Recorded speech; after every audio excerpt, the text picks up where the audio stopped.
नमस्कार मित्रांनो. तर आज आपण 12th स्टँडर्डचा मॅट्रायसिस चॅप्टर करूयात. ठीक आहे. मॅट्रायसिस चॅप्टर करण्या अगोदर तुम्हाला काही बेसिक गोष्टी माहिती पाहिजेत. सगळ्यात पहिले तर मी जे इथं स्क्रीनवर दाखवलं आहे अशा ब्रॅकेट ज्याला असतो त्याला मॅट्रिक्स म्हणतात. ओके. आणि समजा जर आपल्याला याची सगळ्यात पहिले आता व्हॅल्यू तिकडे बघा, डिटर्मिनंट लिहिले मी इथे मी काय लिहिलं आहे डिटर्मिनंट. ठीक आहे. डिटर्मिनंट कोण असतो? सो -1 4 2 5. ठीक आहे. हा डिटर्मिनंट आहे, लक्षात ठेवा. ठीक आहे. आत्ता जो इथं मी काढलेला आहे हा मॅट्रिक्स आहे. ठीक आहे. सो डिटर्मिनंट कसा होईल इकडे पहा बाळांनो, परत एकदा. ओके. डिटर्मिनंट होईल A इज इक्वल्स टू -1 4 2 आणि 5. ठीक आहे. हा डिटर्मिनंट आहे. आता याची व्हॅल्यू कशी काढतात? Pay attention, it's a very simple technique. Okay. काय करायचं, या दोघांना क्रॉस मल्टिप्लाय करायचं. ठीक आहे. या दोघांना आपण काय करूयात, क्रॉस मल्टिप्लाय करूयात. So this will become -1 into 5. Okay. काय बनेल हे? -1 इंटू 5. ओके. सो -1 इंटू 5 एका ब्रॅकेटमध्ये, मध्ये कुठली साईन द्यायची? मायनस द्यायची.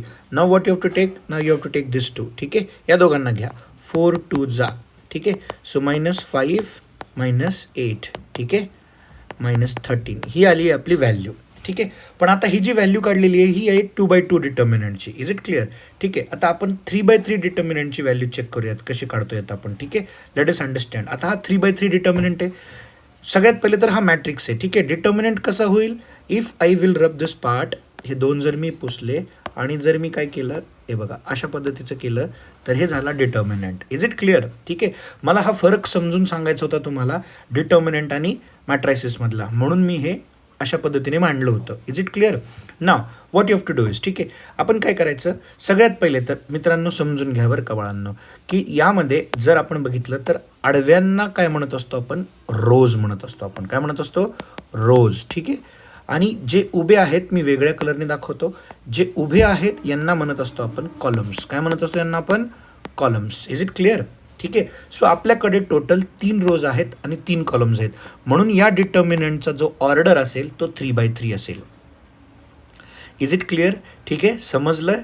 आता आपण काय करूयात, आता आपण याची व्हॅल्यू काढायचा प्रयत्न करूयात. Is it clear? ठीक आहे. चला व्हॅल्यू समजून घेऊयात, व्हॅल्यू कशी काढायची असते याची. Is it clear? ठीक आहे. सगळ्यात पहिले तर आपण पहिले ज्या पोझिशनवरती होतो त्या पोझिशनवरती जाऊयात. ओके. चलो आपण आता याची डिटर्मिनंटची व्हॅल्यू काढूयात बाळांनो. कसं करायचं पहा. हा जो पहिला एलिमेंट आहे जो जशास तसा घ्यायचा, नंतर एक 2/2 डिटर्मिनंट बनवायचा. कुणाचा डिटर्मिनंट बनवायचा? पहा बाळांनो. ठीक आहे. आता पहिल्या रोमध्ये आणि पहिल्या कॉलममध्ये आपल्याला ह्यांना डिलीट करून टाकायचं आहे. तर मला कोण दिसतं सांगा? मला दिसतं 1 0. ठीक आहे. मला कोण दिसते पहा बाळांनो? 1 0 3 1. याच कन्सेप्टला म्हणत असतो आपण मायनर्स. म्हणजे आपण कोणाचे मायनर्स काढलेत? या एलिमेंटचे मायनर्स काढलेत. ठीक आहे. 1चे, या 1चे. ठीक आहे. हे 1 म्हणजे A11. ओके. याचं डेजिग्नेशन असतं हे. तर आता काय करायचं, आता त्याचे मायनर्स लिहून घ्यायचे 1 0 3 1. Okay. Now what you have to do is, आता आपण दुसरा एलिमेंट घेणार आहोत. हा दुसरा एलिमेंट आहे, पण मात्र मित्रांनो दुसऱ्या एलिमेंटची साईन काय करायची आपण? चेंज करायची. आणि आता असंच काय करणार आपण, आता दुसऱ्या एलिमेंटचा आपण काय काढणार? मायनर काढणार. ठीक आहे. परत एकदा सांगतो, मायनर्स कसे काढूयात आपण. चला मी दुसरा कलरचा वापर करतो इथे.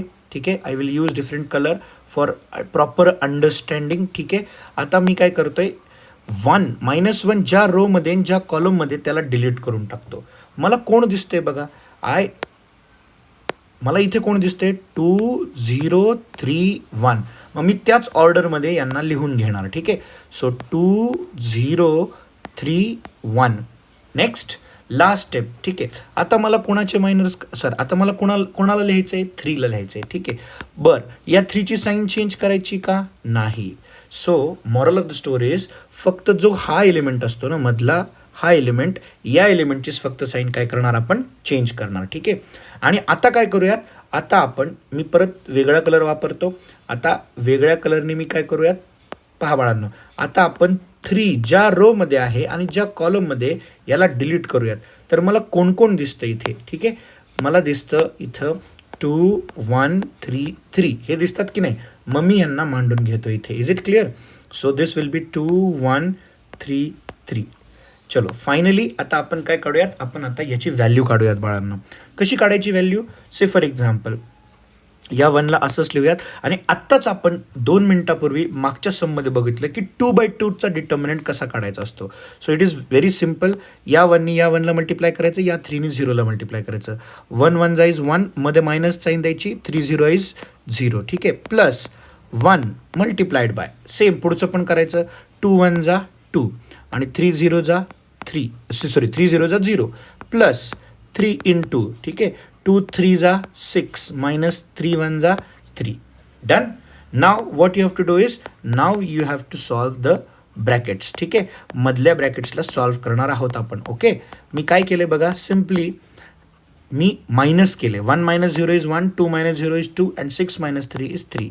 आता मी मल्टिप्लाय करणार. 1 1 जा 1, 1 2 जा 2 प्लस 3 3 जा 9, 10 11 12 ही झाली आहे माझी value. This is nothing but what, value of a determinant. I hope so तुम्हाला व्हॅल्यू ऑफ अ डिटर्मिनंट समजले आहेत. ठीक आहे, आता डिटर्मिनंटची व्हॅल्यू काढताना बऱ्याच मेथड्स आहेत. ओके, मी एकच मेथड काढलेली आहे. आत्ता जी मी मेथड दाखवली आहे that method is called as along first row. कारण मी फर्स्ट रोचे एलिमेंट्स घेतले 1 1 आणि 3 हे आहेत ना, हे एलिमेंट्स घेतले आणि त्याच्या पुढे त्याच्या मायनर्सला मल्टिप्लाय केलं. I hope you have understood this part. Okay, अशा पद्धतीने आपण value of a determinant simple पद्धतीने काढू शकतो. ठीक आहे, आता ही जशी एक मेथड आहे तशा अजून बऱ्याच मेथड्स आहेत. अलॉंग सेकंड रो करू शकतो, अलॉंग थर्ड रो करू शकतो, अलॉंग फर्स्ट कॉलम करू शकतो, अलॉंग सेकंड कॉलम करू शकतो, अलॉंग थर्ड कॉलमसुद्धा मी करू शकतो. Is it clear? अशा पद्धतीने आपण व्हॅल्यू ऑफ अ डिटर्मिनंट काढणार आहोत. बरं, ह्या चॅप्टर समजण्या अगोदर सगळ्यात पहिले व्हॅल्यू ऑफ अ डिटर्मिनंट हे समजणं खूप गरजेचं आहे. Is it clear? आता पुढच्या लेक्चरमध्ये आपण पाहूयात की ॲक्च्युअल 12th स्टँडर्डचा चॅप्टरमध्ये जो ट्रान्सफॉर्मेशन असतं ते ट्रान्सफॉर्मेशन कसं करणार आहोत आपण. ओके, थँक्यू सो मच मित्रांनो.